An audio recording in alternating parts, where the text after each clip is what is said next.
we're all real disappointed in the outcome down in Columbus, obviously. But the one thing I can tell you, we are very proud of this senior class, and proud because of the leadership and the development of the program that they've helped in their commitment to the university. Proud of how they continued to lay the foundation of what we want to be as a program. And, so it was hard, it's disappointing for them, to play their last game against Ohio and not be successful like we all want to, and that's an expectation. But we're proud of them, and we'll have one more opportunity with them, and we'll take that very seriously.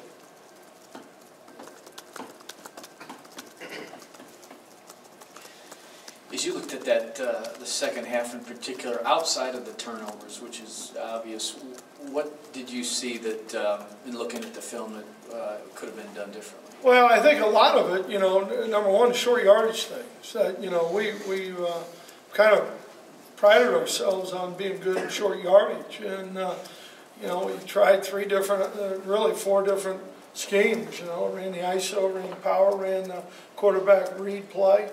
And just didn't execute it, like we'd like to. And they all had possibilities, besides probably the ISO, that could have been executed.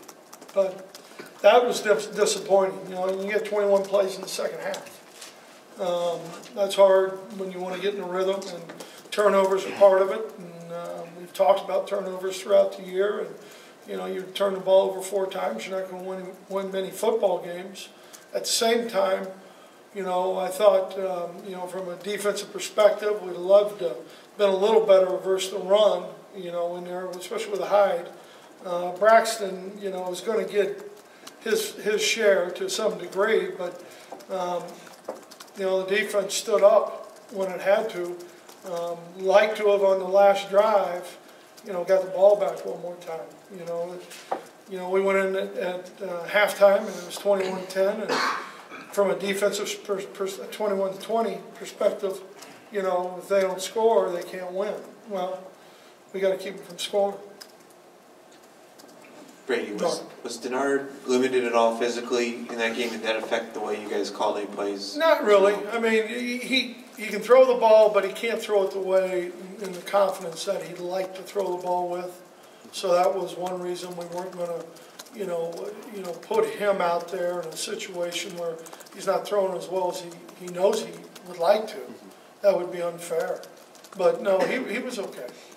The last 2 drives we had to try and get points.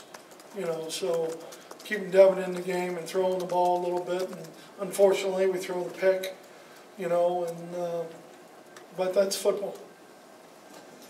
Along the same lines, after the first half Denard had, why did he get the ball more in the second half? Well, we had 21 plays. We had tried to give him a shovel, tried to get him out.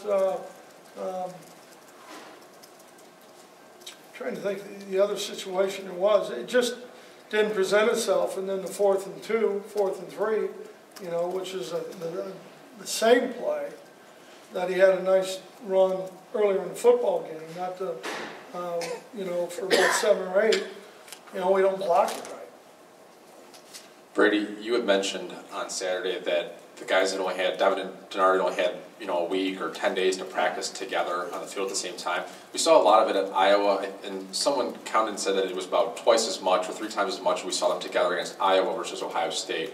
Was it something that they were doing that you didn't think that would work, or was there a reason that we didn't see more of the 2 of them together on the field at the same time? I would say the reason would be it wasn't exactly the timing of it. There's a timing of how you set things up, and especially in the second half.